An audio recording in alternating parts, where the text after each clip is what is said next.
everyone, it's Amanda. Welcome back. Today we're going to talk about some of the most interesting and the ones I expect to be the most common Pokemon picks for the current VGC meta Regulation I. Well, the one that will start in May. No one cares about Reg I anymore. First, we'll talk about some of the evergreen, non-restricted staples that will continue to be good in Reg I, the restricted tier, which of those are going to be good, what are going to be the most popular pairings, and then we'll talk about some of the unexpected threats that I think might surprise you. So if you're looking to build a competitive team or you just want to keep up with the current trends, stay tuned. So let's talk about those non-restricted Pokemon that are making waves in the current meta, Reg I, right now. These are the picks that are going to complement your restricted legends, support them so that they can do their job of dishing out as much damage as possible. They're going to be a huge part of strategy moving forward.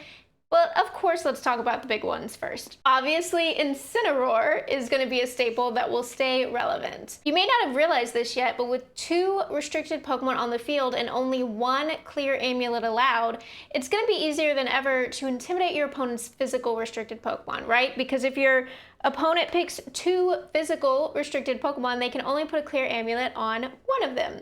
So the other one will be open for intimidation. And it's still an amazing support mon. Outside of that, you've got the fake out support, you've got parting shot, all of those good things. You can even run taunt on it to help with Amoonguss or Trick Room setters.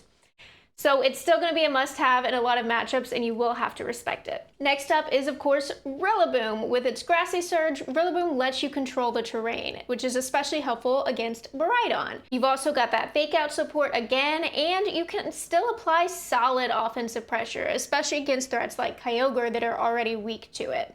So it can help disrupt those faster teams and just really slow down physical attackers and soak up special attacking damage as well with the Assault Vest. And of course, how could I not talk about Urshifu? To round out the Fire, Water, Grass core, we've got Water Urshifu. It's fast, it hits hard, it can threaten almost every single restricted Pokemon with at least neutral damage, if not super effective. And it's always going to be a powerhouse, let's be real. As far as special threats that are non-restricted, we of course have Flutter Mane. It can support the team with Speed Booster and a Focus Sash with moves like Icy Wind, or it can go straight for powerful damaging attacks like Moonblast, Dazzling Gleam, even Shadow Ball. It's definitely a very versatile Pokemon that can fill a lot of different roles depending on what you need from it, and it can do them all well. Another past Paradox Pokemon is, of course, Raging Bolt. So you'll probably see these very often on Sun teams together. It's a tank. If you run it with the Assault Vest, it can really become a beast. It can take hits, it can dish out good damage in return, even priority damage with Thunderclap, but it also can run Snarl, so you can pair it with Incineroar and then have a way to kind of slow down both physical and special attacking Pokemon from your opponent's side of the field. And it really benefits from both sun and electric terrain. So no matter which bike you're looking for, both of them can really help Raging Bolt out here. Also really helpful is a check against rain teams with that, again, very strong electric type damage. And then as far as non-restricted support Pokemon go, we of course have Amoonguss, one of the most splashable Pokemon in the game. It can spread status effects. If Miraidon and its electric train are not on the field, it can redirect attacks with that Rage Powder, it can heal its partner up with Pollen Puff, and it can even really shut down Trick Room setups. Because it's so slow, you can just threaten your opponent's Trick Room sweepers with going to sleep before they can do anything. And rain teams will probably pick up in usage with the ability to not have to commit to a Weather Setter as your restricted Pokemon, because you get 2 of them now. So Pelipper would actually be a strong choice if you don't want to commit to Kyogre as one of your restricted Pokemon, but you do want the ability to just alter the weather. Pelipper is a solid rain setter, and weirdly enough, Pelipper kind of does better the higher the power level is. So it's always a solid option, and it can do big damage with perfectly accurate hurricanes as well as rain boosted weather balls.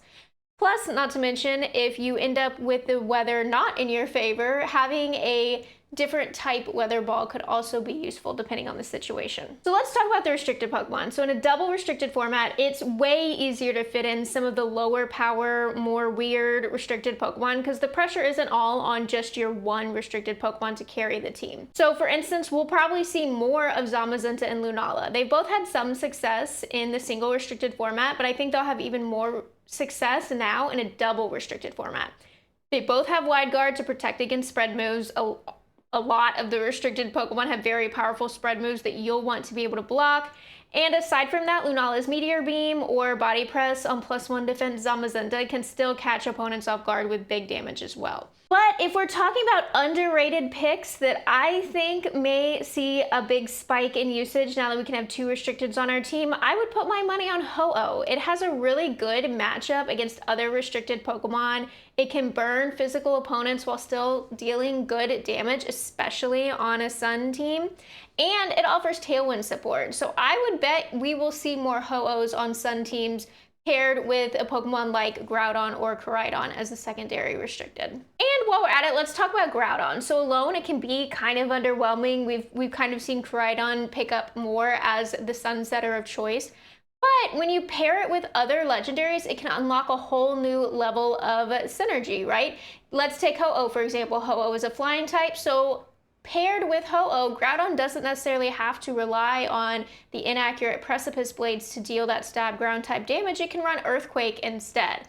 And it's so bulky, especially if you give it an Assault Vest, if you're willing to give up the Clear Amulet on it. And it really has the potential to kind of surprise your opponents when it can take a lot more damage than you thought. Now here's a weird one. I'm really not sure if Terapagos will perform better or worse in Reg I than it did in Reg G. It had some really high highs in Reg G, but also it kind of struggled to get consistent placement. So I kind of think as Reg I starts, people are probably going to be building for hyper offense. That's always what happens at the beginning of a regulation before the balanced teams kind of become a little more centralized. So I think Terapagos may suffer a little bit early on because it doesn't really lend itself well to hyper offense. But I do think that Terapagos, as people start to figure it out in the new meta, will start rising again, kind of the way that it did in Reg G. So by the time Worlds come around, I think we'll see it become kind of a viable pick on Worlds teams, especially because you can counter that weather and the terrain wars that are gonna dominate the meta for sure. And then the existing heavy hitters are gonna still be used a lot. Kyogre, for example, has seen a lot of usage, not so many results, but it has seen a lot of usage. I think Swordfish will still be a thing. Remember Swordfish from Sword and Shield? That would be Kyogre and Zacian as a team. And I think that'll see some good usage. You do have to be careful of Intimidate from Incineroar, but Zacian's Behemoth Blade and Play Rough threaten Miraidon, Raging Bolt, and lots of other threats to Kyogre. Because remember, Miraidon and Raging Bolt are both going to be weak to Play Rough before they Terastallize, but they usually like to Terastallize into the Fairy type, and so then you threaten them with Behemoth Blade, so you can kind of pin them with super effective damage either way, right? And then Kyogre shares the love back to Zacian by helping to take care of the fire types. They're going to resist Zacian's stab and threaten it with super effective damage. So it's a combination that can really steal the show, even though we don't have Dynamax anymore, like in Sword and Shield. And then as for the Calirexes, of course, those are still going to be good. Obviously, just like Miraidon and Koraidon will still be good. I think some of the top archetypes that we're seeing right now is Calyrex Shadow Rider plus Zamazenta. That pairing also did really well in the Victory Road tournament. It's great because of course we know Calyrex Shadow Rider does huge damage, especially if you can get it to start snowballing. But also Zamazenta and also Koraidon if you wanted to swap Zamazenta out for Koraidon. But those fighting type Pokemon cover the dark types that are going to resist Calyrex Shadow Rider's Astral Barrage. So that's a really good synergy right there between the two of them. And then as far as Calyrex Ice Rider goes, that pairs really well with Miraidon. And again, because they kind of cover each other's weaknesses. So Calyrex Ice kind of struggles with bulky water types like Kyogre, for example. It just can't do a lot of damage to them with Glacial Lance, but Miraidon covers for that because then those bulky water types are going to be weak to Miraidon's electric type moves. And it works the other way around too, right? Miraidon can kind of struggle with ground types and grass types. They resist or are immune to Miraidon's electric type moves. But Calyrex Ice Rider really threatens them with Glacial Lance. So They do really well together as well. Plus, Miraidon can protect Calyrex Ice Rider against Spore from Amoonguss. So if Calyrex Ice gets Trick Room set up for it so it can start going, it might have to be careful about catching a Spore from Amoonguss, but Miraidon's Electric Terrain keeps it safe from that. Those are going to be the more popular balanced team cores, I believe. We'll see a lot of the Calyrexes with, Miraidon, Koraidon, Zamazenta. I think Kyogre will also see some play with Zacian on Swordfish teams.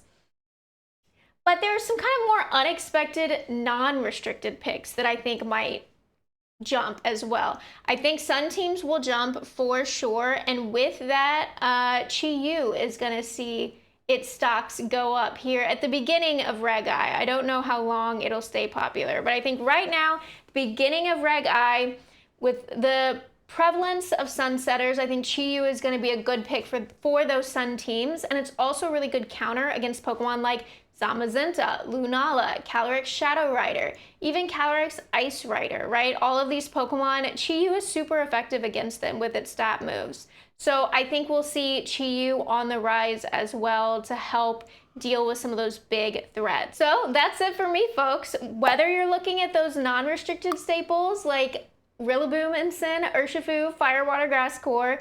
You're looking at some restricted stars that may be on the rise. I'm keeping an eye out for Ho-Oh.